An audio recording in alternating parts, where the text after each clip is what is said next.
ஒரு மனிதன் பணம் சம்பாதிப்பதையே கொள்கையாக கொண்டு அதிக பணம் சம்பாதிப்பதை மட்டுமே நோக்கமாக கொண்டு ஒரு குடும்ப தலைவன் வாழ்ந்து கொண்டிருந்தால், கர்த்தரை மறந்து வாழ்ந்து கொண்டிருந்தால், அந்த பணமே கடைசியில் மிகப்பெரிய அந்த வேலை, அந்த சம்பாத்தியம் அதுவே அவர்களுக்கு தீமையாக, அவருக்கு தீமை விளைவிக்கிறதாக வந்து முடியும்.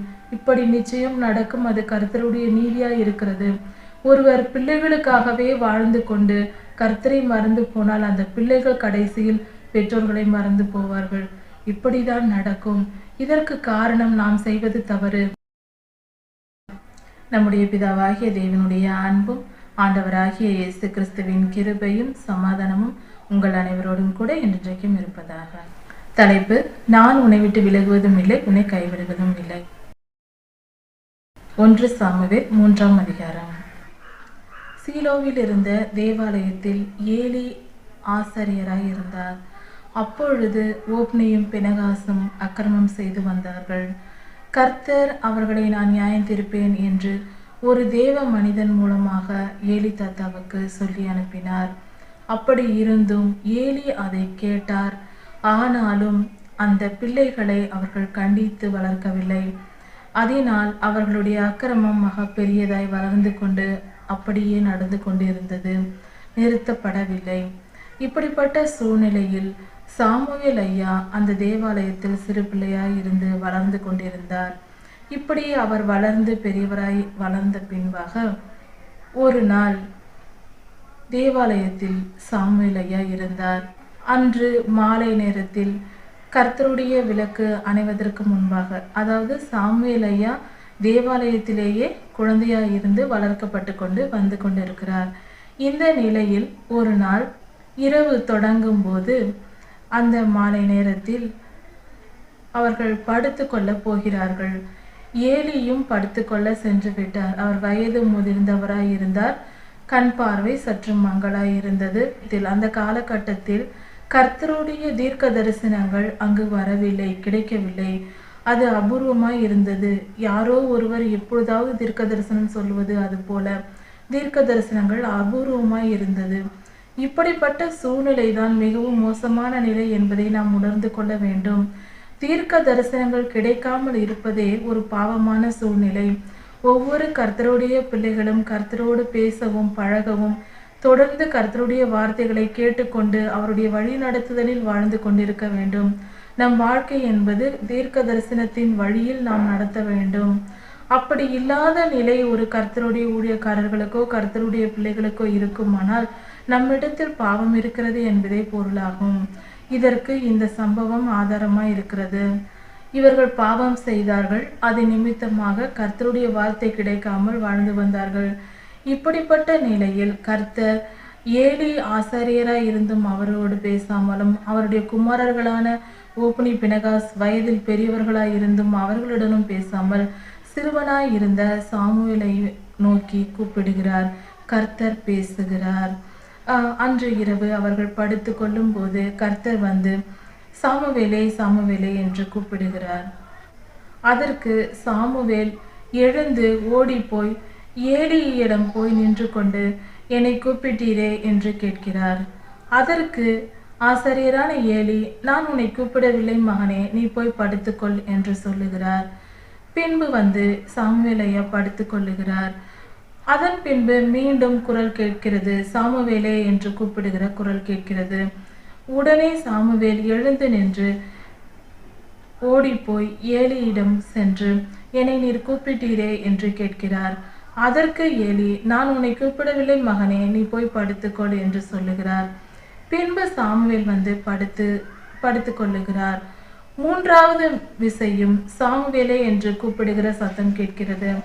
இப்பொழுது சாமுவேல் ஓடி போய் அவர்தான் கூப்பிட்டிருப்பார் என்று நினைத்து கொண்டு ஓடி சென்று ஏலியிடம் சென்று, கூப்பிட்டீரே என்று சொல்லுகிறார். அதற்கு ஏலி இப்பொழுது அவர் புரிந்து கொண்டார். கர்த்தர் தான் சாமுவேலை கூப்பிடுகிறார் என்று தெரிந்து கொண்டு அவர், இனி உன்னை சாமுவேலே என்று கூப்பிட்டால் சொல்லும், கர்த்தாவே அடியேன் கேட்கிறேன் என்று சொல் என்று சொல்லிக் கொடுத்தார். ஏலி சொன்னதை அப்படியே கேட்டுக்கொண்டு வந்து சாமுவேல் ஐயா படுத்து கொண்டார். 4வது முறையாக சாமுவேலே சாமுவேலே என்று கூப்பிடுகிற சத்தம் கேட்டது. அப்பொழுது சாமுவேல் எழும்பி, கர்த்தாவே சொல்லும், அடியேன் கேட்கிறேன் என்றார். அப்பொழுது கர்த்தர் சாமுவேலிடம் பேசத் தொடங்கினார். ஓப்னியும் பினகாசும் பாவம் செய்தார்கள் என்று சொன்னார். அவர்கள் பாவம் செய்கிறார்கள், அவர்களை நான் நியாயத்தீர்க்கப் போகிறேன் என்று நான் ஒரு தேவ மனிதனிடம் சொல்லி அனுப்பினேன். ஏலிக்கு செய்தி கொடுத்தேன். ஆனாலும் ஏலி தன் பிள்ளைகளை கண்டிக்கவில்லை, அவர்களை மனம் திரும்ப பண்ணவில்லை. ஓப்னியும் பினகாசும் மனம் திரும்பாததினால் அவர்களுக்கு ஒரு வாய்ப்பை கர்த்தர் கொடுக்கிறார். தவறு செய்தார்கள். ஏலி ஐயாவின் நிமித்தமும் அவர்களுடைய ஆசாரிய பணியின் நிமித்தமும் அவர்களுக்கு ஒரு வாய்ப்பை கொடுக்கிறார். அந்த வாய்ப்பை பயன்படுத்தி கொண்டு இந்த நியாய தீர்ப்பை கேட்ட பின்பாவது ஏலி தாத்தா தன்னுடைய பிள்ளைகளை கண்டித்து வழி நடத்துவார். அவர்கள் மனம் திரும்புவார்கள். அதற்கான ஒரு கால அவகாசத்தை கர்த்தர் கொடுக்கிறார். ஆனால் அவர்களோ மனம் திரும்பவில்லை. கர்த்தருக்கு விரோதமாக அவர்கள் அக்கிரமத்தை தொடர்ந்து செய்தார்கள். ஏலி தாத்தா அழைத்து எச்சரித்தார். ஆனாலும் அவர்கள் கேட்கவில்லை. ஏலி உறுதியாக தன் பிள்ளைகளை கண்டித்து வழிநடத்தவில்லை. அதனால் அவர்களுக்கு வரவேண்டிய கர்த்தர் சொன்ன நியாய தீர்ப்பை நான் செய்வேன் என்று, நான் அவர்களுக்கு சொன்ன நியாய தீர்ப்பை நிறைவேற்றுவேன் என்று கர்த்தர் சொல்லுகிறார். இப்படியாக சாமுவேலையாவிடம் கர்த்தர் பேசுகிறார். இதனால் அந்த பிள்ளைகள் இருவரும் மரணம் அடைவார்கள். இது மிகவும் ஆபத்தான இது ஒரு நியாய தீர்ப்பாக இருக்கிறது. இதை சாமுவேலையாவிடம் கர்த்தர் சொன்னார். பின்பு சாமுவேலையா படுத்து கொண்டார். காலையில் எழுந்து தேவாலயத்து கதவுகளை சாமுவேலையா திறக்கிறார். அதை பார்த்ததும் ஏலி சாமுவேலையாவை கூப்பிடுகிறார். கர்த்தர் உன்னிடம் என்ன சொன்னார் என்று கேட்கிறார். அதற்கு சாமுவேல் இந்த செய்தியை சொல்ல பயந்து சொல்லாமல் சற்று தயங்குகிறார். கர்த்தர் சொன்னதை நீ எனக்கு சொல்ல வேண்டும், இல்லாவிட்டால் கர்த்தர் உன்னை தண்டிப்பாராக என்று சொல்லுகிறார். அதை கேட்டதும் சாமுவேலையா கர்த்தர் சொன்ன வார்த்தைகள் எல்லாவற்றையும் ஏலி ஆசாரியராகிய ஏலியிடம் சொல்லிவிடுகிறார். இதை கேட்டதும் ஏலி கர்த்தர் தமக்கு நலமானதை செய்வாராக என்று சொல்லிவிட்டார். தன் பிள்ளைகள் அக்கிரமம் செய்கிறார்கள், அவர்களுக்கு நியாய தீர்ப்பு வருகிறது என்பது ஏலி உணர்ந்திருந்தார். அது சரியானதே, அது நீதியே என்று நினைத்திருந்தார். கர்த்தருக்கு பிரியமான வாழ்க்கை வாழ வேண்டும். நாம் வாழ்ந்தால் மட்டும் போதாது, நம்முடைய குடும்பத்தாரையும் அந்த பாதையில் நடத்த வேண்டும். நம் பிள்ளைகளையும் நாம் சிறுவயது முதல் கர்த்தருடைய வார்த்தைகளை சொல்லி அவர்களை போதித்து வழி நடத்த வேண்டும் கூடாது. கர்த்தருடைய பிள்ளைகள் தங்கள் குழந்தைகளை எப்படி வளர்க்க வேண்டும், எப்படி செய்யக்கூடாது என்பதற்கு பாடமாக ஏலி ஐயாவின் வாழ்க்கை, அவருடைய பிள்ளைகளான ஓப்னியும் பினகாசும் அதற்கு அடையாளமாக இருக்கிறார்கள். இப்படியெல்லாம் இருந்துவிடக் கூடாது என்ற எச்சரிப்பை நாம் இந்த வேத பகுதியில் பெற்றுக்கொள்கிறோம். நம்முடைய பிள்ளைகளை நாம் கண்டித்து வழி நடத்த வேண்டும். அவர்கள் தவறு செய்யும் போது, கர்த்தருடைய வார்த்தையை விட்டு மீறி செல்லும் போது அவர்களை கண்டிக்க வேண்டும். அவர்கள் இஷ்டப்படி போக விடக்கூடாது. அது நம்முடைய பொறுப்பாக இருக்கிறது. இந்த இடத்தில் ஓப்னியும் பினகாசையும் குறித்து அவர்கள் தவறு செய்தார்கள். ஆனால் கர்த்தர், உன் பிள்ளைகளை நீ ஏன் அதிகமாய் கனப்படுத்தினாய், என்னை காட்டிலும் உன் பிள்ளைகளை நீ கனப்படுத்தினாய் என்று கர்த்தர் சொல்லுகிறார். இன்றைய வாழ்க்கையில் நாம் சற்று யோசித்து பார்த்தால் நாமும் இந்த மகா பெரிய பாவத்தை செய்து கொண்டிருக்கிறோம். பாவம் என்று அறியாமலே கர்த்தரை விட பெரிய காரியமாய் நம் பிள்ளைகளை நினைத்து விடுகிறோம். பிள்ளைகளுக்காக உழைக்கிறோம், பிள்ளைகளுக்காக வேலை செய்கிறோம். எல்லா காரியத்திலும் பிள்ளைகள் பிள்ளைகள் என்று பிள்ளைகளுக்காகவே முதலிடம் கொடுத்து கொண்டு கர்த்தரை தேட மறந்து போகிறோம். நம்முடைய குடும்பத்திற்காக வேலை செய்து உழைக்கிறோம், வீட்டில் வேலை செய்கிறோம், எல்லா காரியங்களையும் செய்கிறோம். குடும்ப பெண்கள் வீட்டில் சமைப்பதும் பிள்ளைகளை கவனிப்பதும் பராமரிப்பதற்குமே தங்கள் வாழ்க்கையை போக்கிக் கொள்கிறார்கள். ஆனால் கர்த்தருடைய வார்த்தையை தேடுவதற்கும் கர்த்தரை தேடுவதற்கு நாம் நேரத்தை செலுத்துவதில்லை. நம் வாழ்க்கை கர்த்தருக்குரியது, நாம் கர்த்தருடையவர்கள் என்ற எண்ணமே நமக்கு இருப்பதில்லை. நம்முடைய பிள்ளைகளையும் நம் குடும்பத்தையும் கவனிக்க வேண்டியது மிக முக்கியம்தான், இல்லை என்று சொல்லவில்லை. ஆனால் அதுவே வாழ்க்கை அல்ல. வாழ்க்கை என்பது ஒவ்வொரு மனிதனுக்கும் தனிப்பட்ட வாழ்க்கை இருக்கிறது. பெரியோர்கள் சிலர் சொல்லுவார்கள், என் பிள்ளைகள் என்னை கவனிப்பதே இல்லை, என்னை விட்டு போய்விட்டார்கள் என்று சொல்லுவார்கள். என்னை மதிக்கவில்லை, என்னை அனாதை இல்லத்தில் விட்டு விட்டார்கள் என்று சொல்லுவார்கள். உண்மையில் யோசித்து பாருங்கள், உங்கள் இளவயதில் நீங்கள் என்ன செய்தீர்கள் என்று. உங்கள் மனம் இப்பொழுது என் பிள்ளைகள் என்னை மதிக்கவில்லை என்று எப்படி வேதனைப்படுகிறதோ, அப்படிதான் நீங்கள் கர்த்தரை மறந்தபோது கர்த்தரும் வேதனைப்பட்டிருப்பார். அதை நினைத்து பாருங்கள். இன்றே மனம் திரும்புவோம். பாவம் செய்யாத மனிதன் இல்லை. நாம் நம் பிள்ளைகள், கணவர், மனைவி, குடும்பம், பெற்றோர்கள், நண்பர்கள், வேலை, படிப்பு, பணம், பொருள் போன்ற புகழ், பதவி போன்ற காரியங்களை முக்கியத்துவப்படுத்தி கொண்டு கர்த்தரை நினைக்காமல் இருந்தால் இன்றே மனம் திரும்புவோம். எந்த விஷயத்தை நாம் உயர்வாக நினைத்து முதலிடத்தில் வைக்கிறோமோ அதுவே நமக்கு தீமையை கொண்டு வரும். கர்த்தரை விட்டு கர்த்தருக்கு முக்கியத்துவத்தை கொடுக்காமல் பிள்ளைகள் பிள்ளைகள் என்று பிள்ளைகளுக்காகவே பிள்ளைகளை விக்கிரகமாக நீங்கள் வழிபட்டு கொண்டு இருந்திருக்கிறீர்கள். பிள்ளைகளுக்காகவே வாழ்கிறவர்கள் கடைசியில் தங்கள் பிள்ளைகளாலே கைவிடப்படுவார்கள் என்பதை புரிந்து கொள்ளுங்கள். அது கர்த்தருடைய நீதியாய் இருக்கிறது. எந்த பிள்ளைகளை அதிகமாய் நேசித்து கர்த்தரை மறந்தீர்களோ அதே பிள்ளைகள் உங்களை மறந்து போய்விடுவார்கள். உங்கள் மனம் இப்பொழுது என் பிள்ளைகள் என்னை மதிக்கவில்லை என்று எப்படி வேதனைப்படுகிறதோ, அப்படிதான் நீங்கள் கர்த்தரை மறந்தபோது கர்த்தரும் வேதனைப்பட்டிருப்பார். அதை நினைத்து பாருங்கள். இன்றே மனம் திரும்புவோம். பாவம் செய்யாத மனிதன் இல்லை. நாம் நம் பிள்ளைகள், கணவர், மனைவி, குடும்பம், பெற்றோர்கள், நண்பர்கள், வேலை, படிப்பு, பணம், பொருள் போன்ற புகழ், பதவி போன்ற காரியங்களை முக்கியத்துவப்படுத்தி கொண்டு கர்த்தரை நினைக்காமல் இருந்தால் இன்றே மனம் திரும்புவோம். எந்த விஷயத்தை நாம் உயர்வாக நினைத்து முதலிடத்தில் வைக்கிறோமோ அதுவே நமக்கு தீமையை கொண்டு வரும். பிள்ளைகளிடம் அன்பு காட்டுவதற்கும் விக்கிரகமாக்குவதற்கும் வித்தியாசம் உண்டு. பிள்ளைகளிடம் அன்பு காட்டி அவர்களுக்கு தேவையானவைகளை செய்ய வேண்டியது பெற்றோர்களின் கடமை.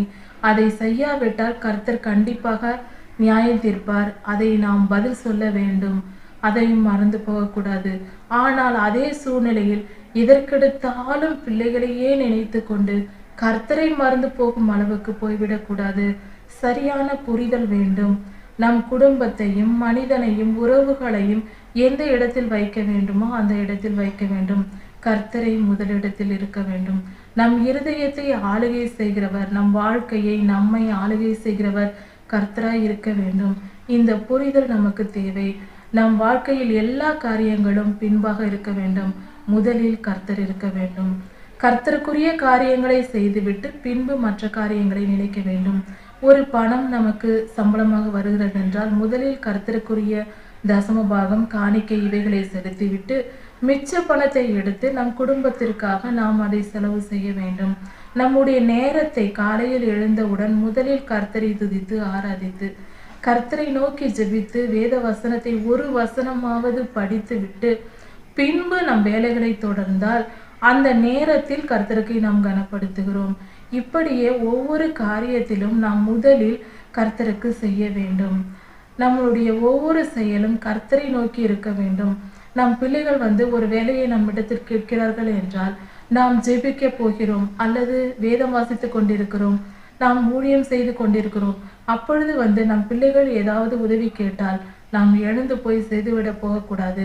கர்த்தருடைய காரியத்தை செய்து முடித்துவிட்டு பின்பு பிள்ளைகளுக்கு செய்ய போக வேண்டும். இப்படிப்பட்ட காரியங்களில் நிதானமாக யோசித்து சரியாக நடந்து கொண்டால் கர்த்தருடைய கோபத்திற்கு ஆளாகாமல் பரிசுத்தமாய் வாழலாம். நம்முடைய நிகழ்காலமும் எதிர்காலமும் நன்மையானதாக இருக்கும். நம் பிள்ளைகள் வயதான காலத்திலும் நம்மேல் அன்பாயிருப்பார்கள். நாம் அவர்களை விக்கிரகமாக்கி கொண்டு கர்த்தரை மறந்தால் அவர்கள் நம்மை மறந்து போவார்கள். அது கர்த்தருடைய நியாய தீர்ப்பாய் இருக்கிறது. பிள்ளைகள் மேல் குற்றம் சொல்ல தேவையில்லை. நாம் செய்கிற தவறுகளுக்கே நமக்கு நியாய தீர்ப்பு உண்டாகும். கர்த்தர் பெரியவர். நாம் புரிந்து கொள்வோம். நம் வாழ்க்கையை செழிப்பாய் சரியானபடி அமைத்துக் கொள்வோம். 1 சாமுவேல் 4ஆம் அதிகாரம். இந்த செய்தியில் கர்த்தருடைய கோபம் எப்படிப்பட்டது? கர்த்தர் எல்லோர் மேலும் அன்பாக இருந்து நம்மை பரிசுத்தமாய் வாழ செய்து நல்ல வழியில் நடத்த விரும்புகிறார். ஆனாலும் அவருடைய பொறுமை எந்த அளவுக்கு இருக்கிறது என்று சோதிப்பதே மனிதர்களுக்கு பழக்கமாகிவிட்டது. நாம் அதைத்தான் செய்கிறோம். கர்த்தாவே, நீர் இவ்வளவு பொறுமையா இருக்கிறீரா? நான் இன்னும் அதிகமாய் அக்கிரமம் செய்வேன். இன்னும் பொறுமையா இருக்கிறீரா? இன்னும் இன்னும் அதிகமாய் செய்கிறேன் பாரும் என்று சொல்வது போல நம்முடைய அக்கிரமம் பெரியதா இருக்கிறது. மகா பெரியதா இருக்கிறது. அது தொடர்ந்து நம்மிடத்தில் செய்து கொண்டே இருக்கிறோம். இதன் விளைவாக கர்த்தர் அவருடைய பொறுமைக்கும் எல்லை உண்டு. அவர் பாவத்தை பார்க்கக்கூடாத பரிசுத்த கண்களை உடையவர். அவர் மனிதனுடைய பலவீனங்களின் நிமித்தம், அவனுடைய இயலாமையின் நிமித்தம் இரக்கம் காட்டி, கிருபை செய்து சற்று பொறுமையாய் இருக்கிறார். அவர் நம்முடைய பாவம் முழுமை அடைந்தால் ஒழுக்கமற்ற வாழ்க்கை முறை, தனி மனித வாழ்க்கையில் ஒழுக்கம் இல்லை, சமுதாயத்தில் ஒழுக்கம் இல்லை, பரிசுத்தம் இல்லை, இப்படிப்பட்ட அருவருப்பான காரியங்கள் குடும்பத்திலும், தனி மனிதனின் இருதயத்திலும், சமுதாயத்திலும், தேசத்திலும் இருப்பது நிமித்தமே பேரழிவுகள் உண்டாகின்றன. அதற்கு இந்த வேத பகுதி ஒரு சாட்சியாய் இருக்கிறது. இந்த வேத பகுதியில் சாமுவேல் ஐயா தீர்க்கதரிசி என்று இஸ்ரவேலர் எல்லாரும் அறிந்து கொண்டார்கள். கர்த்தர் சாமுவேல் ஐயாவோடு கூட இருந்தார், அவரோடு பேசினார் என்று இந்த வேத பகுதியில் சொல்லப்பட்டிருக்கிறது.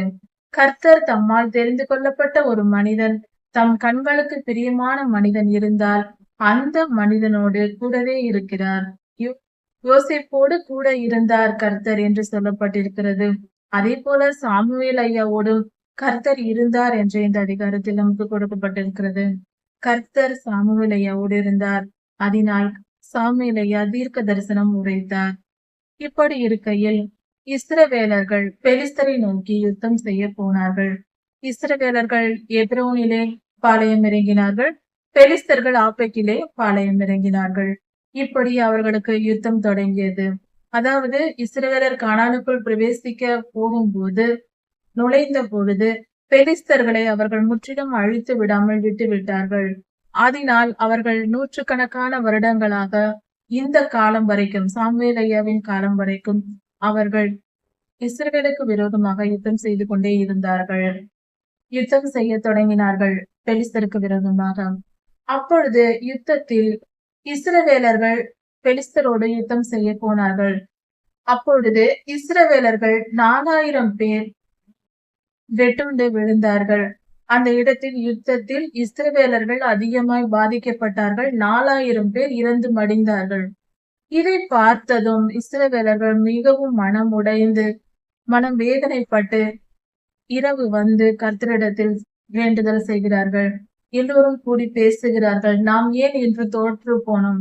ஏனென்றால் எப்பொழுது யுத்தத்திற்கு போனாலும் இஸ்ரவேலர்கள் எப்பொழுதும் வெற்றி பெற்றுதான் திரும்புவார்கள். இவர்கள் தவறு செய்யாத பட்சத்தில் கொஞ்சம் பேர் போவார்கள், மிகப்பெரிய சேனையே வென்று வருவார்கள். இதுவே பழக்கமாய் இருந்தது. அப்படி இருக்க திடீரென்று இவர்கள் 4000 பேர் செத்து விழுந்ததும் இஸ்ரவேலர்கள் மனம் அடைந்து, இது கர்த்தர் நம்மோடு இருக்காததினால்தான் இப்படி நடந்தது என்று அவர்கள் உணர்ந்து கொண்டு உடனே சீலோவுக்கு செய்தி அனுப்பினார்கள். சீலோவுக்கு ஆட்களுக்கு சொல்லி அனுப்பினார்கள். போய் கர்த்தருடைய உடன்படிக்கை பெட்டியை எடுத்துக்கொண்டு வாருங்கள் என்று சொல்லி அனுப்பினார்கள். இது யுத்த களத்திலிருந்து இந்த செய்தி போயிற்று. அங்கு ஓப்னியும் பெனகாசும் உடன்படிக்கை பெட்டியின் அருகில் இருந்தார்கள். உடன்படிக்கை பெட்டி யுத்த காலத்திற்கு கொண்டு வரப்பட்டது. இந்த இடத்தில் ஒரு காரியத்தை கவனிக்க வேண்டும். உடன்படிக்கை பெட்டி என்பது எல்லா மனிதரும் தொடக்கூடாது. உடன்படிக்கை பெட்டியை தொடுவதற்கு லேவி கோத்திரத்தை சேர்ந்த ஆசாரியர் தொட வேண்டும். அந்த ஆசாரியர் கோகாத்தின் வம்சத்தாராய் இருக்க வேண்டும். அவர்கள்தான் பனிமுட்டுகளை எடுக்க வேண்டும், உடன்படிக்கை பெட்டியை தொட வேண்டும் என்பது கர்த்தருடைய கட்டளையாய் இருக்கிறது.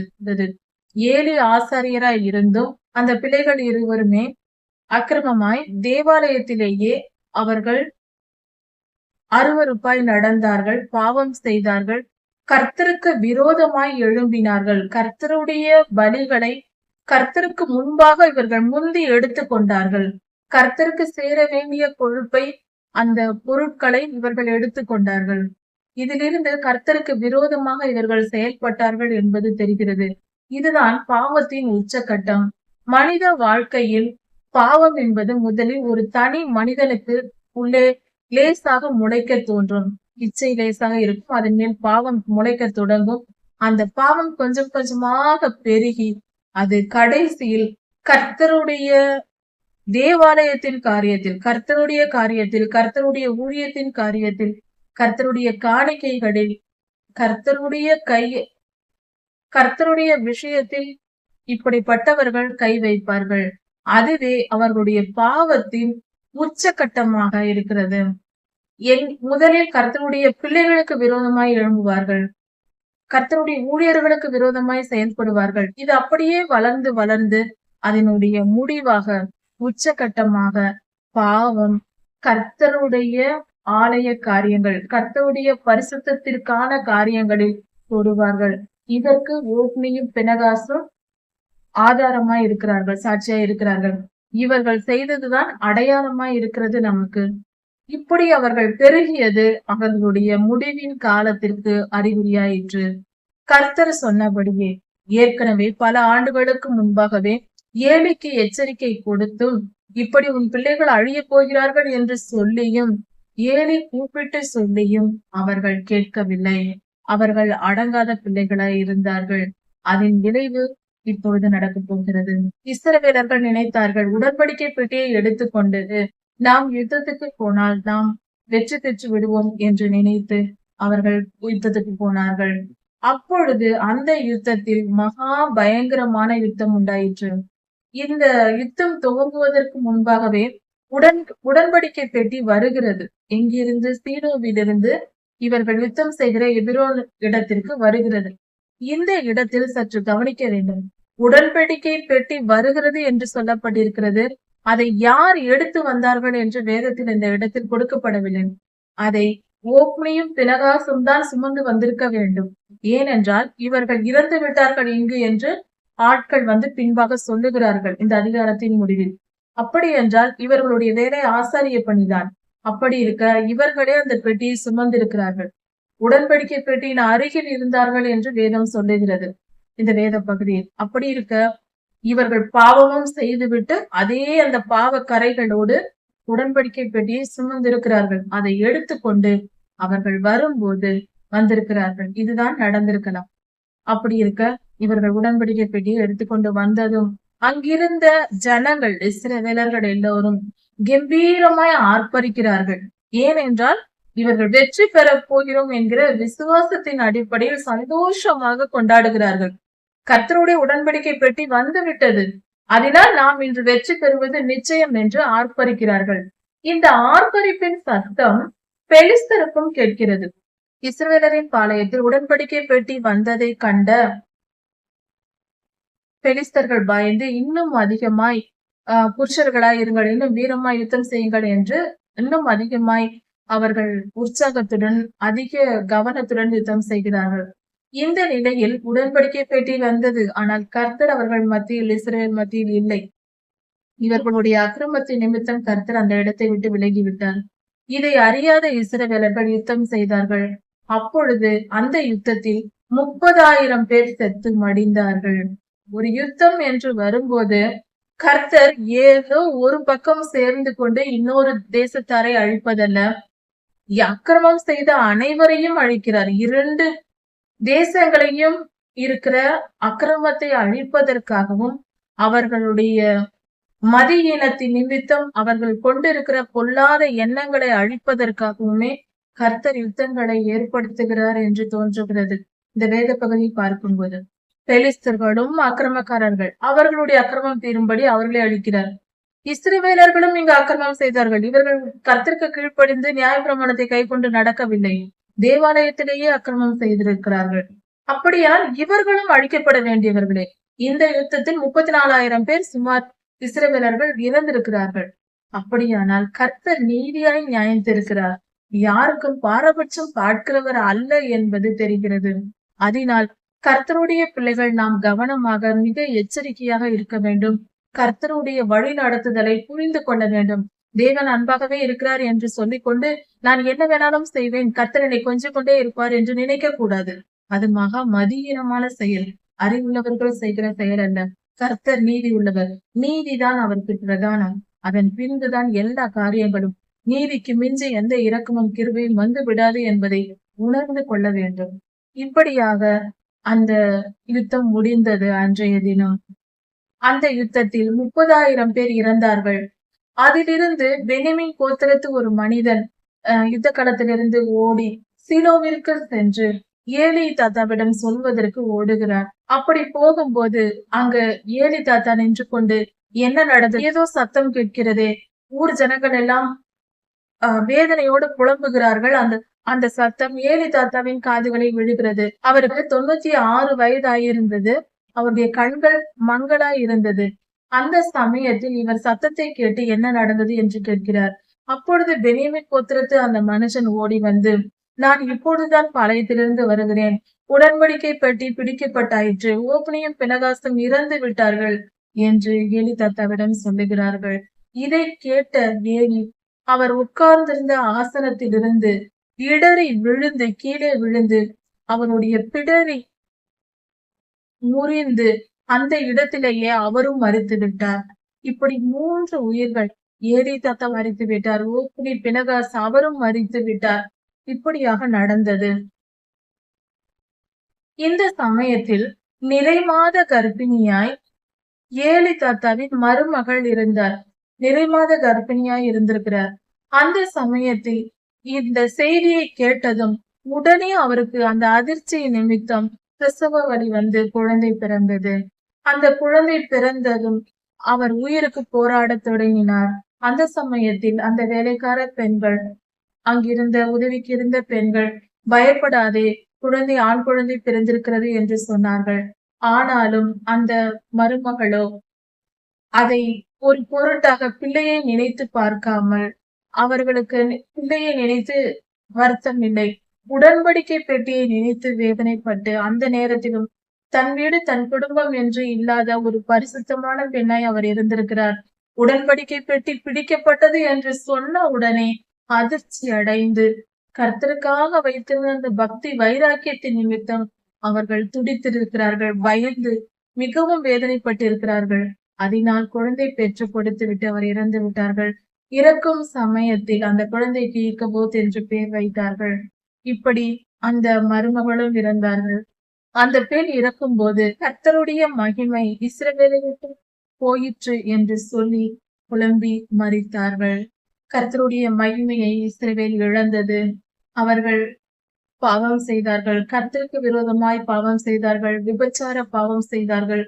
விக்கிரக ஆராதனை போன்ற பாவங்களுக்கு இஸ்ரவேலர்கள் இடம் கொடுத்தார்கள். கர்த்தரை மறந்தார்கள். கர்த்தரை மறந்தவர்களின் நிலை இப்படிதான் இருக்கும். இன்றும் இயற்கை பேரழிவுகள் போன்ற காரியங்கள் நடந்துவிட்டால் பலர் கர்த்தரை தூஷிப்பதை கேட்டிருக்கலாம், பார்த்திருக்கலாம். எவ்வளவு மதியீனமான செயல்! மனிதர்கள் செய்கிற அக்கிரமத்தை யார் ஆராய்ந்து பார்ப்பது? எந்தெந்த தேசத்தில் எந்தெந்த இடத்தில் யார் யார் என்னென்ன அக்கிரமம் செய்கிறார்கள், எதனால் கர்த்தர் தருகிறார் நியாய தீர்ப்பு என்று தெரியுமா? இயற்கை பேரழிவுகள் வருகிறதே ஏன் வருகிறது என்று தெரியுமா? அந்த இடத்தில் என்ன நடந்திருக்கிறது என்று தெரியுமா? தெரியாது. ஆனால் கர்த்தரை தூஷிக்கிறார்கள். மகா பாவம் செய்யக்கூடாது. கர்த்தர் நம்மை காக்கவே விரும்புகிறார். நாம் தான் அவரிடத்திலிருந்து அவரை வேதனைப்படுத்தி அவர் படைத்த பூமியை நாமே அவரை விட்டு அழிக்க நாம் தான் காரணமாய் இருக்கிறோம். 1 சாமுவேல் 5ஆம் அதிகாரம். கர்த்தருடைய உடன்படிக்கை பெட்டி பெலிஸ்தர்களால் பிடிக்கப்பட்டது. ஏலி ஆசாரியராய் இருந்த பொழுது அவருடைய காலத்தில் இப்படி நடந்தது. அந்த சமயத்தில் அதே நாளில் இந்த செய்தியை கேட்ட, அதாவது இந்த உடன்படிக்கை பெட்டியை ஓப்னியும் பினகாசும் தான் சுமந்து கொண்டு வந்திருக்க வேண்டும் யுத்த களத்திற்கு. அப்பொழுது அவர்கள் அங்கு இருவரும் இறந்தனர். உடன்படிக்கை பெட்டி பிடிக்கப்பட்டது. இந்த செய்தியை கேட்ட ஆசாரியரான ஏலியும் கழுத்தில் அடிபட்டு உயிரை விட்டார். அதே நாளில் பிரசவிக்கிற நிலையில் இருந்த ஏலி ஐயாவின் மருமகளும் அந்த நாளில் பிள்ளையை பெற்று உடனே இறந்து விட்டார்கள். இப்படி அந்த சம்பவம் நடந்தது. இந்த காரியத்தில் இஸ்ரவேலர்கள் தாங்கள் அழிந்து போகிறோம் என்று தெரிந்து கொண்டு கர்த்தருடைய கோபம் அவர்கள் மேல் இருப்பதினால் யுத்த காலத்திற்கு உடன்படிக்கை பெட்டியை எடுத்துக்கொண்டு வர சொன்னார்கள். பெலிஸ்தர்களோடு யுத்தம் செய்து இவர்கள் தோற்று கொண்டிருந்தார்கள். வெற்றி பெற வேண்டும் என்றால் கர்த்தருடைய உடன்படிக்கை பெட்டி நம் மத்தியில் இருக்க வேண்டும் என்று நினைத்து அதை கொண்டு வர செய்தார்கள். உடன்படிக்கை பெட்டியை ஓப்னியும் பினகாசும் தான் எடுத்து வந்திருக்க வேண்டும். வேதத்தில் குறிப்பிடப்படவில்லை, ஆனால் உடன்படிக்கை பெட்டியின் அருகில் இருந்தார்கள் என்று சொல்லப்பட்டிருக்கிறது. ஏனென்றால் இவர்கள் இருவரும் மகா அக்கிரமம் செய்து வந்தார்கள். அதாவது அக்கிரமம், துன்மார்க்கமான, கர்த்தருக்கு விரோதமான இச்சையான காரியங்களை தேவாலயத்திலேயே செய்து வந்தார்கள். அதனால் இவர்கள் ஆசாரியருடைய மகன்களாய் இருந்தும் பரிசுத்தமாய் கர்த்தருடைய உடன்படிக்கை பெட்டியை காக்க வேண்டியவர்களாய் இருந்தும் கர்த்தருடைய தேவாலயத்தில் பணிபுரிகிற பரிசுத்த நிலையில் இருந்தும் இவர்கள் பாவம் செய்தார்கள். திருச்சபைக்கு வருகிற அந்நிய பெண்களை அவமானப்படுத்தி தீமை செய்து அக்கிரமமாய் வாழ்ந்தார்கள். கர்த்தருக்கு பலியிடுகிற பலிகளை கர்த்தருக்கு செலுத்த விடாமல் தாங்களாகவே கர்த்தருக்குரியதை எடுத்துக்கொண்டார்கள். இப்படி இவர்கள் கர்த்தருக்கேற்ற பலி செலுத்தும் காரியங்களிலேயும் பரிசுத்தத்தின் காரியங்களிலேயும் எல்லாவற்றிலும் தவறு செய்து இச்சை கொண்டு பாவம் செய்தவர்களாய் இருந்தார்கள். இதன் விளைவாக கர்த்தருடைய கோபம் இஸ்ரவேலின் மேல் வந்தது. பெலிஸ்தர்கள் கையில் கர்த்தர் ஒப்பு கொடுத்தார். அந்த நிலையில் இவர்கள் 30,000 பேர் யுத்தத்துக்கு சென்று இஸ்ரவேலர்கள் மடிந்தார்கள். நாம் தோற்று போகிறோமே என்று நினைத்து கொண்டு உடன்படிக்கை பெட்டி நம்மோடு இருந்தால் நாம் வெற்றி பெறலாம் என்று உடன்படிக்கை பெட்டியை எடுத்து வரும்படி சொல்லுகிறார்கள். அது ஓப்னியும் பினகாசும் தான் எடுத்து வந்திருப்பார்கள். ஏனென்றால் உடன்படிக்கை பெட்டியின் அருகில் இருந்தவர்கள் இவர்கள்தான் என்று வேதம் சொல்லி இருக்கிறது. அதனால் அவர்கள் எடுத்து வந்திருக்கிறார்கள். ஆனால் இவர்களுடைய அக்கிரமத்து நிமித்தம் கர்த்தர் அவர்களை அங்கு கொன்று போடுகிறார். இப்படியாக இவர்கள் இருவரும் இறந்த செய்தி ஏலி தாத்தாவுக்கு வருகிறது. ஆசாரியரான அவரும் கீழே விழுந்து பிடரி ஒடிந்து இறந்து விடுகிறார். இதன் இடையில் இது நடந்து முடிந்த உடனே அந்த சமயத்தில் பிரசவ காலம், பிள்ளை பேறு நெருங்குகிற அந்த நாட்களில் இருந்த ஏலி தாத்தாவின் மருமகளுக்கும் அவருக்கும் இந்த செய்தி வருகிறது. ஏலி தாத்தாவின் 2 பிள்ளைகளும் அவரும் இறந்து விட்டார். 3 பேரும் அந்த குடும்பத்தில் மரித்து விட்டார்கள் என்ற செய்தி மருமகளுக்கு வருகிறது. இதை கேட்டதும் இதை விட அவர்கள் மரித்தார்கள் என்பதை விட இந்த அம்மாவுக்கு அவர்கள் பிரசவிக்கிற அந்த நிலையிலும் கூட, அந்த நேரத்திலும் கூட உடன்படிக்கை பெட்டியை பெலிஸ்தர்கள் பிடித்து விட்டார்கள் என்ற செய்திதான் அதிர்ச்சிகரமாய் இருந்தது. அதன் பின்பு பிள்ளை பெறுகிறார்கள். அந்த குழந்தை பிறந்ததும் சொல்லுகிறார்கள், உனக்கு ஒரு ஆண் குழந்தை பிறந்திருக்கிறது என்று. அதை கேட்டும் சந்தோஷம் அடையாமல் கர்த்தருடைய உடன்படிக்கை பெட்டி பெலிஸ்தர்கள் பிடித்து விட்டார்கள். உடன்படிக்கை பெட்டி பிடிக்கப்பட்டு போயிற்று. இஸ்ரவேலில் கர்த்தருடைய மகிமை விலகிற்று என்று அவர்கள் அங்கலாய்த்து தங்கள் ஜீவனை விட்டார்கள். கர்த்தரிடத்தில் ஏலி தாத்தா பக்தி வைராக்கியமாய் இருந்திருக்கிறார். ஆனால் அவர் பிள்ளைகளை சரியாக வளர்க்கவில்லை என்று தோன்றுகிறது. ஆனாலும் அவரிடத்தில் அந்த தவறு இருந்திருக்கிறது. ஓப்னியும் பினகாசும் மிகவும் அக்கிரமக்காரர்களாய் இருந்திருக்கிறார்கள். ஆனால் ஏலியாவின் மருமகள் அந்த மருமகளான அந்த பெண் மட்டும், அவர்கள் அந்த தாய் என்ன செய்திருக்காரு, மிகவும் பரிசுத்தமாக கர்த்தருடைய பக்தி வைராக்கியத்தில் பேசுகிறார்கள். பிள்ளை பெற்ற ஒரு தாய்க்கு தெரியும், தன் வயிற்றில் இருந்து ஒரு குழந்தை பிறந்து உனக்கு ஒரு பிள்ளை பிறந்திருக்கிறது என்று சொல்லும் போது அந்த சந்தோஷத்திற்கு ஈடு இணையே இல்லை. அந்த குழந்தையை பார்க்கும் போது நம்முடைய மனம் அவ்வளவு சந்தோஷமாக இருக்கும். அந்த குடும்பமே மகிழ்ச்சியா இருக்கும். அப்படிப்பட்ட நிலையில் ஒரு சந்தோஷத்தை கொண்டாட வேண்டிய ஒரு சம்பவம் அந்த நேரத்தில் நடந்தது. ஆனாலும் அந்த நிலையிலும் கர்த்தருடைய உடன்படிக்கை பெட்டி பிடிபட்டு போயிற்று, இஸ்ரவேலில் கர்த்தருடைய மகிமை விலகிற்று என்று அந்த அம்மா சொன்னார்கள் என்றால் எப்படிப்பட்ட ஒரு பக்தி வைராக்கியம் உள்ள ஒரு பெண்ணாய் இருந்திருக்கிறார்கள். கர்த்தரை குறித்தும் கர்த்தருடைய உடன்படிக்கை பெட்டியை குறித்தும் அவர்கள் நினைவுகளில் இருக்கிறது. அதையே அவர்கள் சிந்தித்துக் கொண்டிருக்கிறார்கள். இந்த இடத்தில் வேதாகமத்தில் வெளிப்படையாக மிக தெளிவாக சொல்லப்பட்டிருக்கிறது. 4ஆம் அதிகாரத்தில் அந்த ஆண் பிள்ளை பிறந்திருக்கிறது என்ற செய்தியை அவர்கள் பொருட்டாகவே எண்ணவில்லை. உடன்படிக்கை பெட்டியை குறித்தே அவர்கள் நினைவாய் இருக்கிறது. ஐயோ, இஸ்ரவேலில் கர்த்தருடைய மகிமை விலகிற்றே, போயிற்றே, போயிற்றே என்று புலம்புகிறார்கள். இது எப்படிப்பட்ட பக்தி வைராக்கியமான ஒரு பெண்ணாய் இருந்திருக்கிறார்கள். தன் பிள்ளைக்கு இக்கபோத் என்று பெயர் வைக்கிறார்கள். உயிர் போகிற நிலையிலும் தான் மறிக்கிறோமே, தன் குடும்பத்திற்கு இப்படி நேரிட்டதே என்று நினைக்காமல், அதையெல்லாம் மனதில் வைக்காமல், கர்த்தருடைய உடன்படிக்கை பெட்டியை குறித்து நினைத்து வேதனைப்பட்ட பரிசுத்த வாட்டியாக அந்த பெண் இருந்திருக்கிறார்கள், அந்த தாயார் இருந்திருக்கிறார்கள். அவர்களை நாம் புரிந்து கொள்வோம். அப்படிப்பட்ட இருதயம் இந்த காலத்தில் ஒவ்வொரு கர்த்தருடைய பிள்ளைக்கும், ஒவ்வொரு மகளுக்கும் தேவையான, கர்த்தருடைய மகளாய் இருக்கிற ஒவ்வொருவருக்கும் தேவையான காரியமா இருக்கிறது. எப்படிப்பட்ட பக்தி வைராக்கியம்! எந்த சூழ்நிலையில் அவர்கள் வாயிலிருந்து வருகிற வார்த்தை என்ன? எப்படிப்பட்ட ஒரு மேன்மையான ஒரு காரியமா இருக்கிறது! இதையெல்லாம் நாம் அறிந்து கொள்ள வேண்டும்.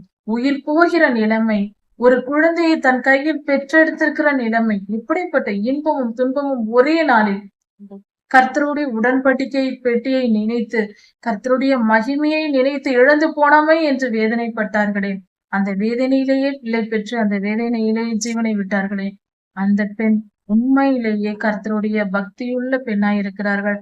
அப்படிப்பட்ட பக்தி வைராக்கியமுள்ள வாழ்க்கை நம்ம ஒவ்வொருவருக்கும் தேவையானதா இருக்கிறது. இப்படி நடந்த பின்பு பெலிஸ்தர்கள் உடன்படிக்கை பெட்டியை எடுத்துக்கொண்டு போகிறார்கள். அவர்கள் அங்கு சென்று எபினேசரிலிருந்து அஸ்தோத்துக்கு கொண்டு போகிறார்கள். அங்கு கொண்டு போய் அவர்களுடைய தாகோனின் கோயிலில் கொண்டு போய் அந்த சிலைக்கு பக்கத்தில் வைக்கிறார்கள்.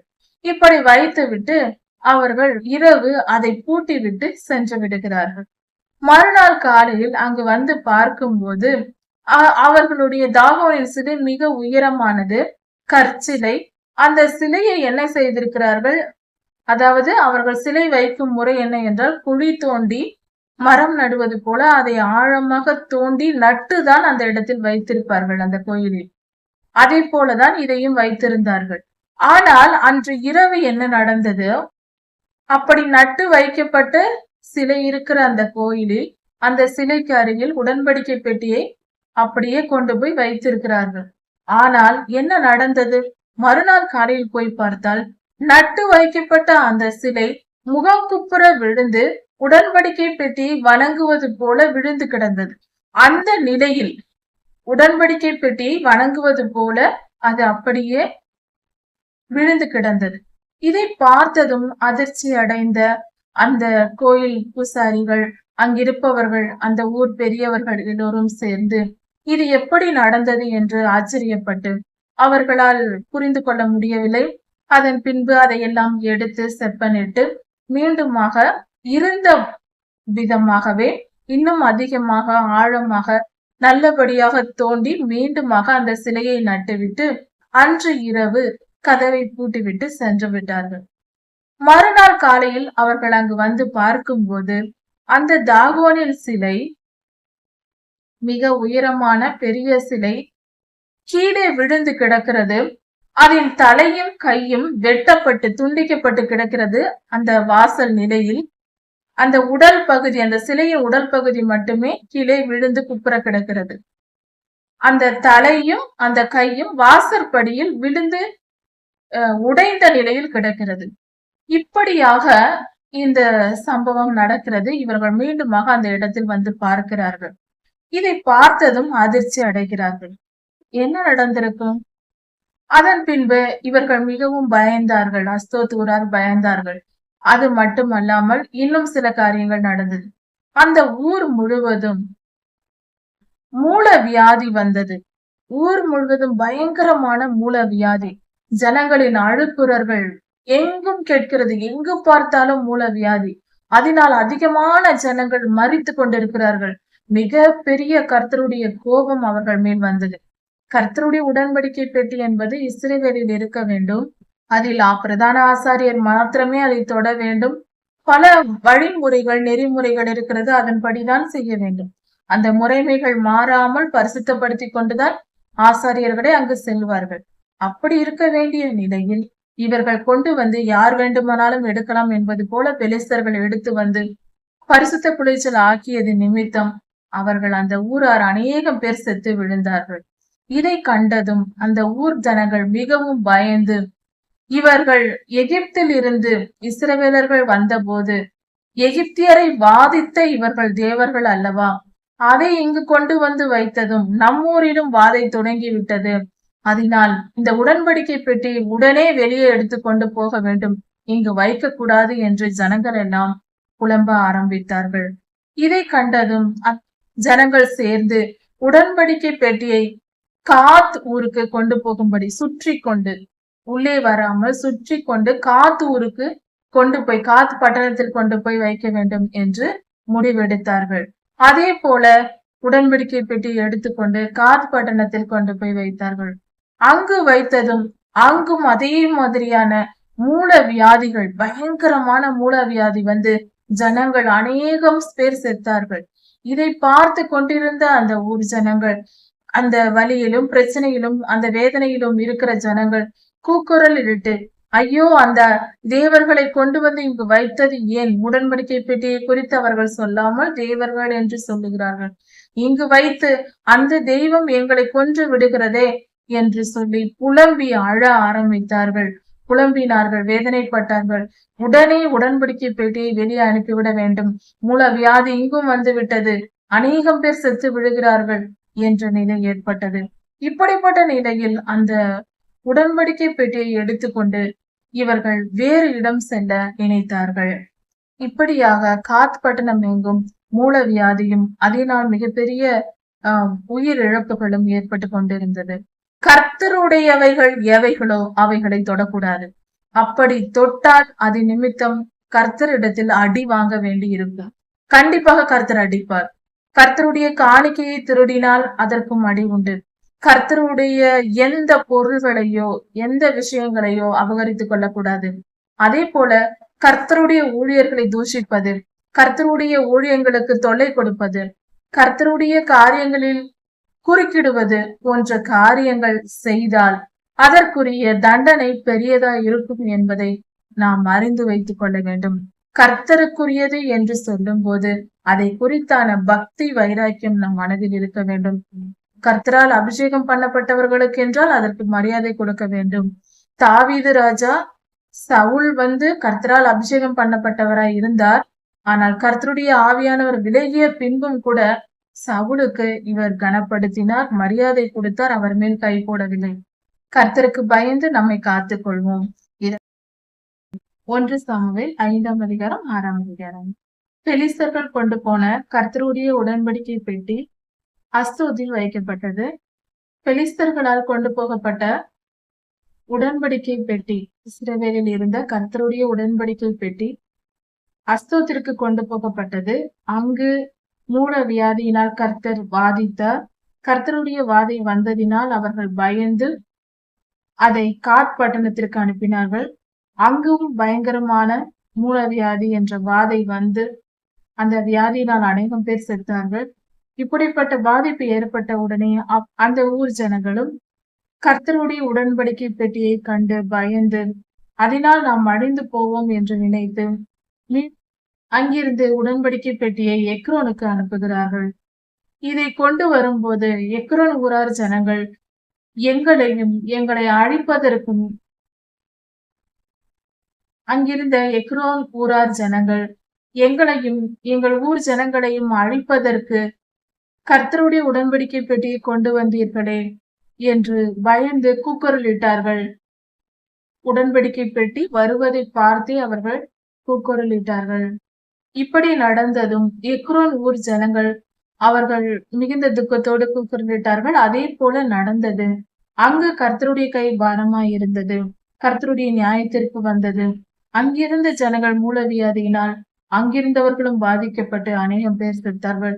இப்படி கர்த்தருடைய உடன்படிக்கை பெட்டி எங்கெல்லாம் கொண்டு போய் வைத்தார்களோ அந்த ஊர் ஜனங்களில் அநேகம் பேர் செத்து விழுந்தார்கள். இப்படிப்பட்ட கர்த்தருடைய மகிமை அங்கு விளங்கியது. கர்த்தருடைய மகிமை விளங்குவது என்றால் அதுதான் கர்த்தரை தொட்டவர்கள் அதற்குரிய தண்டனையை அனுபவிக்க வேண்டும்.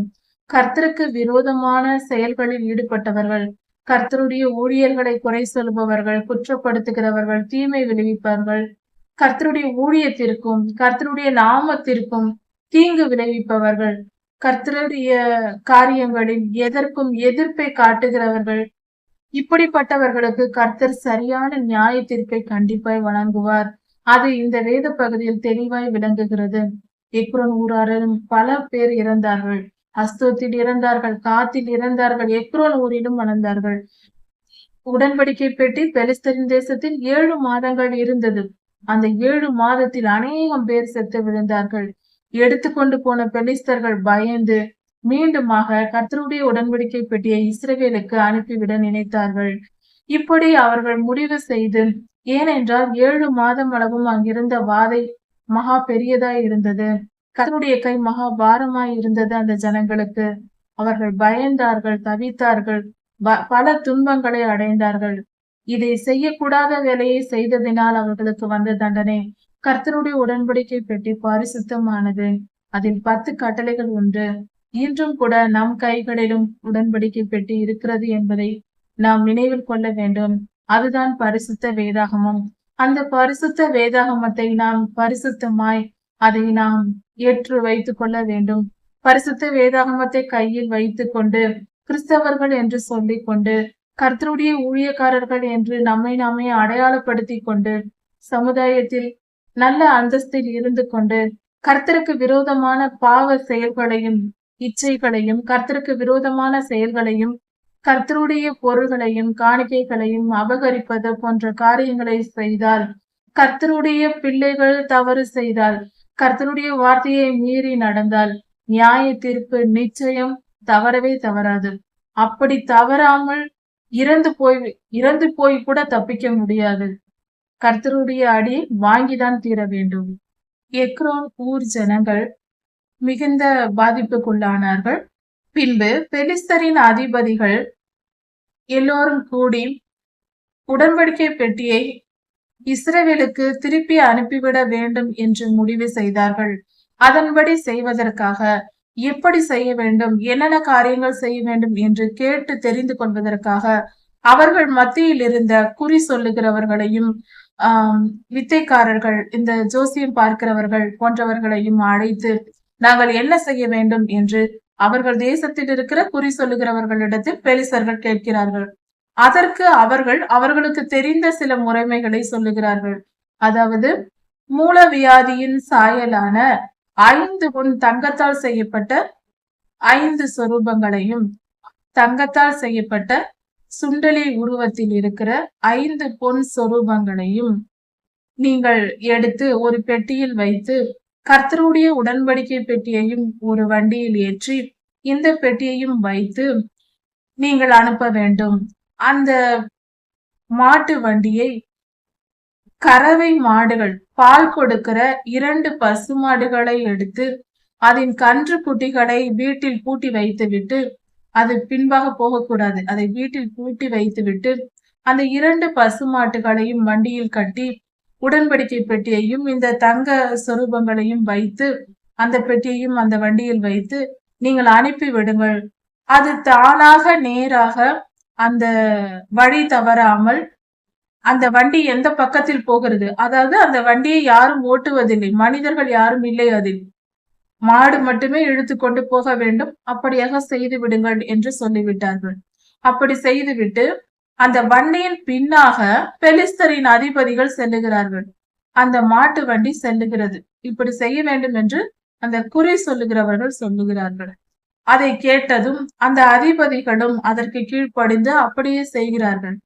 ஒரு பசுமாட்டு வண்டி, ஒரு வண்டியை ஏற்படுத்தி புது கறவை மாடுகள், நன்றாக பால் கறக்கிற கறவை மாடுகளின் கன்றுவட்டிகளை பிடித்து வீட்டிலேயே கட்டி போட்டுவிட்டு அடைத்து விட்டு பசுமாட்டை வண்டியில் கட்டி அந்த வண்டியில் உடன்படிக்கை பெட்டி, கர்த்தருடைய உடன்படிக்கை பெட்டியையும் இந்த பொன் சொரூபங்கள் வைக்கப்பட்ட ஒரு சிறிய பெட்டியையும் அந்த வண்டியில் வைத்து வெறும் வண்டியை மனிதர்கள் இல்லாமல் அனுப்பிவிடுகிறார்கள்.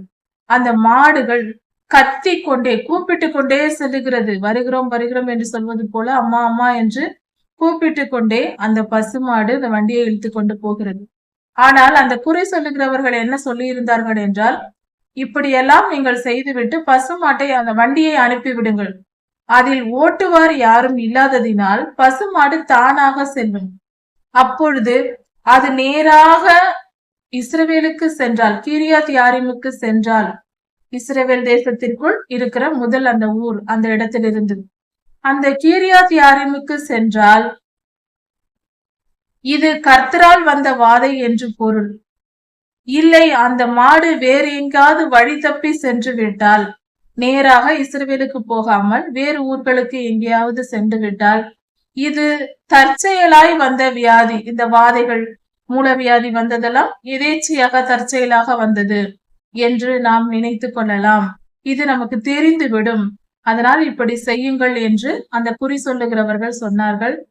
அங்கிருந்த அந்த அதிபதிகள், பெலிஸ்தரின் அதிபதிகளும் அப்படியே செய்தார்கள். அவர்கள் சொன்னபடியே செய்து முடித்தார்கள்.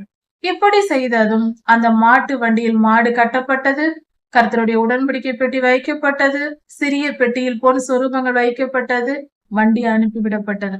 இப்படி அந்த வண்டி போகும்போது பெலிஸ்தரின் 5 அதிபதிகளும் பின்பாகவே செல்லுகிறார்கள். அந்த மாடு கூப்பிட்டு கொண்டு நேராக இஸ்ரவேல் தேசத்தை நோக்கி போகிறது. அது வலது புறம் இடது புறம் திரும்பாமல் நேராக கூப்பிட்டு கொண்டே செல்லுகிறது. வருகிறேன் வருகிறேன் என்று சொல்வது போல நேராக கீரியாத் யாரிமுக்கு வருகிறது. அங்கு யோசுவாவின் வயல் நிலத்தில் ஜனங்கள் வேலை செய்து கொண்டிருக்கிறார்கள். கோதுமையை அறுவடை செய்து கொண்டிருக்கிறார்கள்.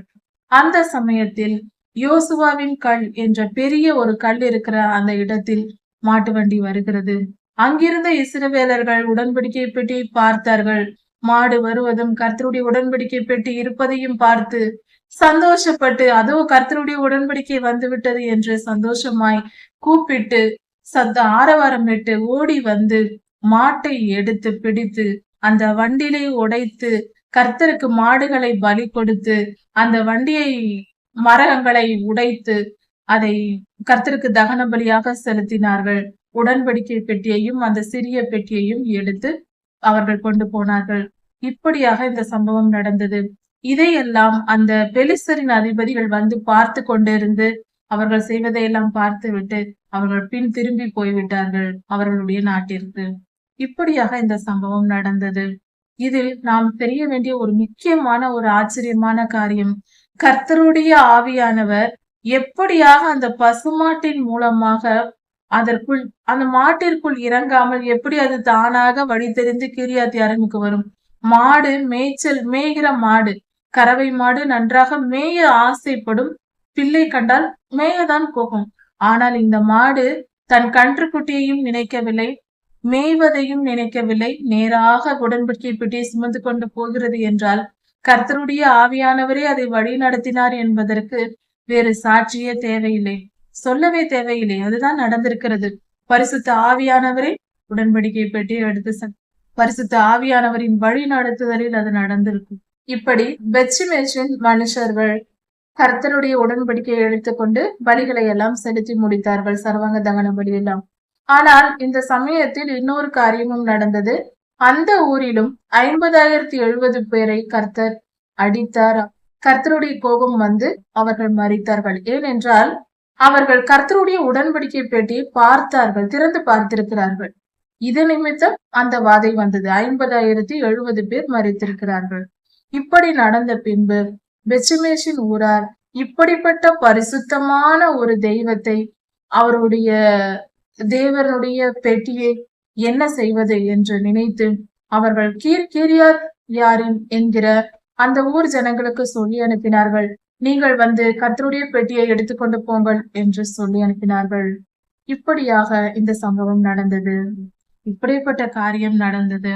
கர்த்தருடைய உடன்படிக்கை பெட்டி இஸ்ரவேலுக்கு மீண்டுமாக வந்தது. அங்கிருந்த பெலிஸ்தர்கள் ஆறுதல் அடைந்தார்கள், அவர்கள் துன்பம் நீங்கியது என்று. இப்படியாக கர்த்தருக்கு பரிசுத்தம் என்ற விஷயங்களில் நாம் கர்த்தருக்கு பயந்து நடக்க வேண்டும். கர்த்தருக்கு பரிசுத்தமான காரியங்களை நாம் தொடக்கூடாது.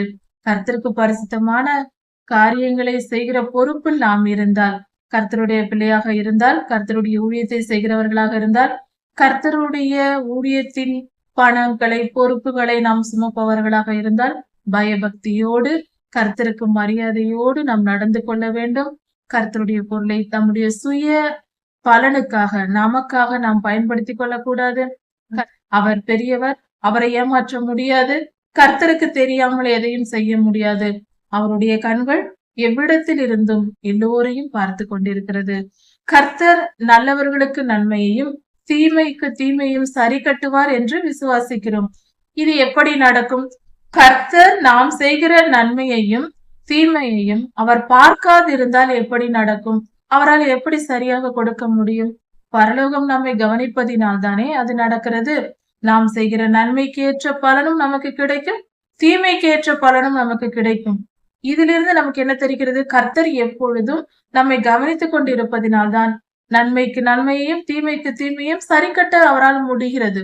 பார்க்காமல் செய்தால் அது தவறாகி விடாதா? இதில் நாம் புரிந்து கொள்ள வேண்டும். சற்று சிறு குழந்தைகளைப் போல நாம் நினைத்துக் கொள்ள வேண்டும். எப்பொழுதும் நம்மை பார்க்கிறார், நாம் எதையாவது உடைத்து விடக்கூடாது என்று சிறு குழந்தைகள் பயப்படும். 2, 3 வயது குழந்தைகளை பார்த்தால் எப்பொழுதும் 2 வயது குழந்தைகளை கவனித்து பாருங்கள். ஏதாவது தவறு செய்வதா இருந்தால் பெற்றோர்கள் இருக்கிறார்களா என்று பார்க்கும். நம்ம யாராவது கவனிக்கிறார்களா என்று திரும்பி பார்த்து விட்டுதான் அதை ஏதாவது எடுத்து விளையாட செய்யும். அல்லது ஏதாவது ஒரு பொருளை எடுத்து உடைக்க பார்க்கும். அதற்கு தெரிகிறது நம்ம யாராவது எப்பொழுதும் கவனித்துக் கொண்டிருப்பார்கள் என்று. அதே போலதான் நாமும் கர்த்தரால் பரலோகத்தால் நாம் எப்பொழுதும் கவனிக்கப்பட்டு கொண்டிருக்கிறோம். அதனால் நாம் செய்கிற தவறுகள் எல்லாம் கர்த்தருக்கு தெரியும். மறைவானது ஒன்றும் இல்லை, எங்கு போயும் ஒளிந்து கொள்ள முடியாது.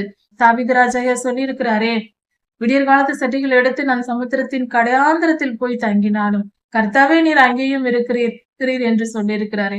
அப்படி இருக்க நம்மால் எதையும் கர்த்தரை ஏமாற்ற முடியாது. அதனால் பரிசுத்தமாய் வாழ்வோம், கர்த்தருக்கு பயந்து நடப்போம், கர்த்தருடைய கிருபையை பெற்றுக் கொள்வோம். கர்த்தர் உங்களை ஆசீர்வதிப்பாராக. இதன் தொடர்ச்சியை அடுத்த செய்தியில் பார்க்கலாம். மாரநாதா.